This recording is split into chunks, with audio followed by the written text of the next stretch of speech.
اعوذ باللہ من الشیطان الرجیم، بسم اللہ الرحمن الرحیم۔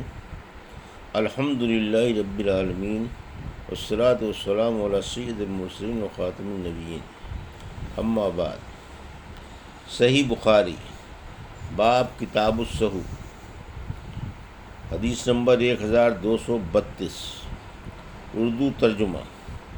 سجدہ سہو فرض اور نفل دونوں نمازوں میں کرنا چاہیے، اور عبداللہ بن عباس رضی اللہ عنہ نے وتر کے بعد یہ 2 سجدے کیے۔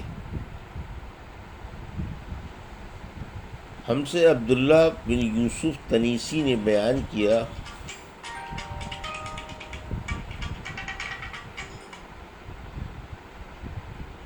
انہوں نے کہا کہ ہم کو امام مالک رحمۃ اللہ علیہ نے خبر دی، انہیں ابن شہاب نے، انہیں ابو سلمہ بن عبد الرحمن نے، اور انہیں حضرت ابو ہریرہ رضی اللہ عنہ نے، کہ رسول اللہ صلی اللہ علیہ وسلم نے فرمایا، تم میں سے جب کوئی نماز پڑھنے کے لیے کھڑا ہوتا ہے تو شیطان آ کر اس کی نماز میں شبہ پیدا کر دیتا ہے، پھر اسے یہ بھی یاد نہیں رہتا کہ کتنی رکعتیں پڑھی ہیں۔ تم میں سے جب کسی کو ایسا اتفاق ہو تو بیٹھے بیٹھے 2 سجدے کر لے۔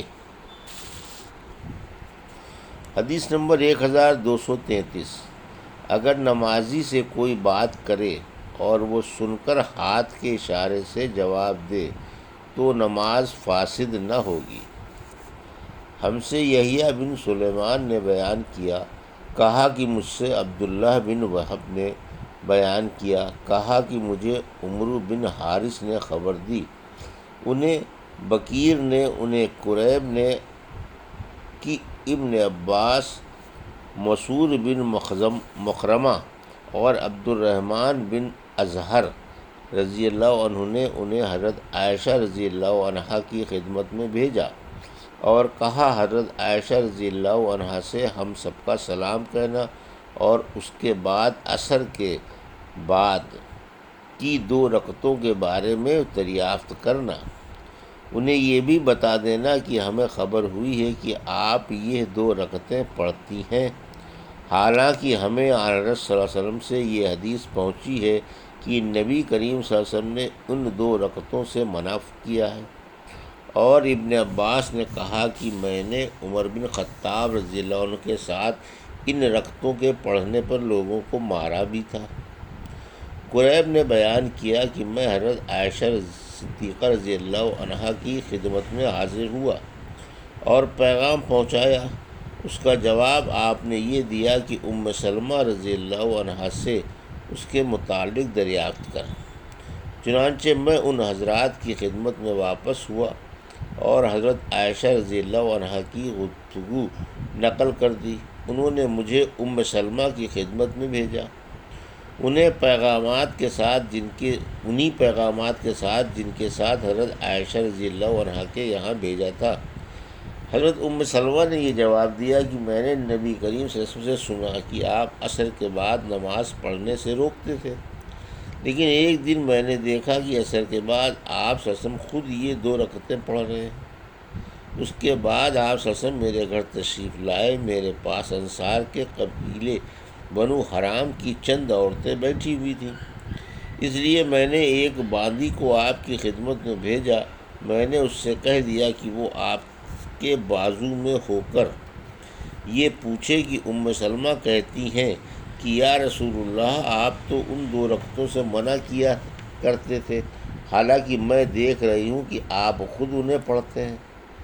اگر حضور صلی اللہ علیہ وسلم ہاتھ سے اشارہ کرے تو تم پیچھے ہٹ جانا۔ باندی نے پھر اسی طرح کیا اور آپ صلی اللہ علیہ وسلم نے ہاتھ سے اشارہ کیا تو پیچھے ہٹ گئی۔ پھر جب آپ فارغ ہوئے تو آپ صلی اللہ علیہ وسلم نے ام سلمہ سے فرمایا، اے ابو میاں کی بیٹی، تم نے عصر کے بعد کی 2 رکعتوں کے متعلق پوچھا۔ بات یہ ہے کہ میرے پاس عبد القیس کے کچھ لوگ آ گئے تھے اور ان کے ساتھ بات کرنے میں میں ظہر کے بعد کی 2 رکعتیں نہیں پڑھ سکا تھا، سو یہ وہی 2 رکعت ہیں۔ حدیث نمبر 1234۔ اردو ترجمہ: نماز میں اشارہ کرنا۔ یہ قریب نے ام المومنین حضرت ام سلمہ رضی اللہ عنہ سے نقل کیا۔ انہوں نے نبی کریم صلی اللہ علیہ وسلم سے، ہم سے قنیبہ بن سعید نے بیان کیا، انہوں نے کہا کہ ہم سے یعقوب بن عبد الرحمن نے بیان کیا، ان سے ابو حازم سلمہ بن دینار نے، ان سے سہل بن سعد سعدی رضی اللہ عنہ نے بیان کیا کہ رسول اللہ صلی اللہ علیہ وسلم کو خبر پہنچی کہ بنو عمرو بن عوف کے لوگوں میں باہم کوئی جھگڑا پیدا ہو گیا ہے، تو آپ چند صحابہ رضی اللہ عنہم کے ساتھ ملاپ کرانے کے لیے وہاں تشریف لے گئے۔ رسول اللہ صلی اللہ علیہ وسلم ابھی مشغول ہی تھے کہ نماز کا وقت ہو گیا، اس لیے بلال رضی اللہ عنہ نے حضرت ابوبکر رضی اللہ عنہ سے کہا کہ رسول اللہ صلی اللہ علیہ وسلم ابھی تک تشریف نہیں لائے، ادھر نماز کا وقت ہو گیا ہے، کیا آپ لوگوں کی امامت کریں گے؟ انہوں نے کہا کہ ہاں، اگر تم چاہو۔ چنانچہ حضرت بلال رضی اللہ عنہ نے تکبیر کہی اور حضرت ابوبکر رضی اللہ عنہ نے آگے بڑھ کر تکبیر تحریمہ کہی۔ اتنے میں رسول اللہ صلی اللہ علیہ وسلم بھی صفوں سے گزرتے ہوئے پہلی صف میں آ کر کھڑے ہو گئے۔ لوگوں نے حضرت ابوبکر رضی اللہ عنہ کو آگاہ کرنے کے لیے ہاتھ پر ہاتھ بجانے شروع کر دیے، لیکن حضرت ابوبکر رضی اللہ عنہ نماز میں کسی طرف دھیان نہیں دیا کرتے تھے۔ جب لوگوں نے بہت تالیاں بجائیں تو آپ متوجہ ہوئے اور کیا دیکھتے ہیں کہ رسول اللہ صلی اللہ علیہ وسلم کھڑے ہیں۔ آن حضور صلی اللہ علیہ وسلم نے اشارے سے انہیں نماز پڑھاتے رہنے کے لیے کہا۔ اس پر ابوبکر رضی اللہ عنہ نے ہاتھ اٹھا کر اللہ تعالیٰ کا شکر ادا کیا اور الٹے پاؤں پیچھے کی طرف پلٹ گئے، پیچھے کی طرف آ کر صف میں کھڑے ہو گئے۔ پھر رسول اللہ صلی اللہ علیہ وسلم نے آگے بڑھ کر نماز پڑھائی۔ نماز کے بعد آپ نے فرمایا، لوگوں، نماز میں ایک امر پیش آیا تو تم لوگ ہاتھ پر ہاتھ کیوں مارنے لگے تھے؟ یہ دستک دینا تو صرف عورتوں کے لیے ہے۔ جس کو نماز میں کوئی حادثہ پیش آئے تو سبحان اللہ کہے، کیونکہ جب بھی کوئی سبحان اللہ سنے گا وہ ادھر خیال کرے گا، اور اے ابوبکر، میرے اشارے کے باوجود تم لوگوں کو نماز کیوں نہیں پڑھاتے رہے؟ ابوبکر رضی اللہ عنہ نے عرض کیا کہ بھلا ابو قحافہ کے بیٹے کی کیا مجال تھی کہ رسول اللہ صلی اللہ علیہ وسلم کے آگے نماز پڑھائے۔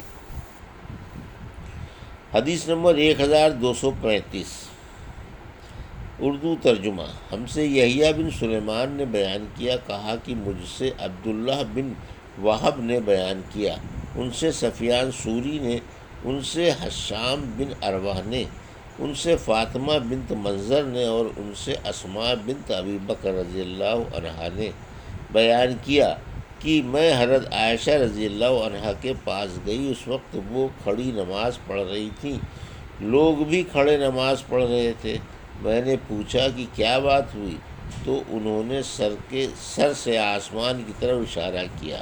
میں نے پوچھا کہ کیا کوئی نشانی ہے، تو انہوں نے اپنے سر کے اشارے سے کہا کہ ہاں۔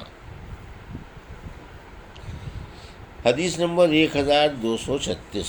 اردو ترجمہ: ہم سے اسماعیل بن ابی اویس نے بیان کیا، کہا کہ مجھ سے امام مالک نے بیان کیا، ان سے حشام نے، ان سے ان کے باپ عروہ بن زبیر نے، اور ان سے نبی کریم صلی اللہ علیہ وسلم کی زوجہ مطہرہ حضرت عائشہ صدیقہ رضی اللہ عنہا نے بیان کیا کہ رسول اللہ صلی اللہ علیہ وسلم بیمار تھے، اس لیے آپ صلی اللہ علیہ وسلم نے گھر ہی میں بیٹھ کر نماز پڑھی۔ لوگوں نے آپ کے پیچھے کھڑے ہو کر نماز پڑھی، لیکن آپ صلی اللہ علیہ وسلم نے انہیں بیٹھنے کا اشارہ کیا اور نماز کے بعد فرمایا، امام اس لیے ہے کہ اس کی پیروی کی جائے، اس لیے جب وہ رکوع کرے تو تم بھی رکوع کرو، اور جب وہ سر اٹھائے تو تم بھی سر اٹھاؤ۔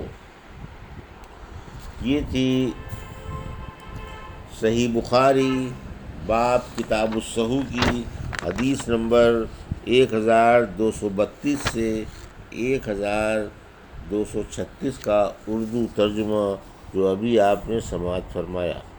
اللہ سے دعا ہے کہ اللہ ہمیں ان حدیثوں کی صحیح سمجھ عطا فرما اور ان پر عمل کرنے کی توفیق عطا فرما۔ آمین یا رب العالمین۔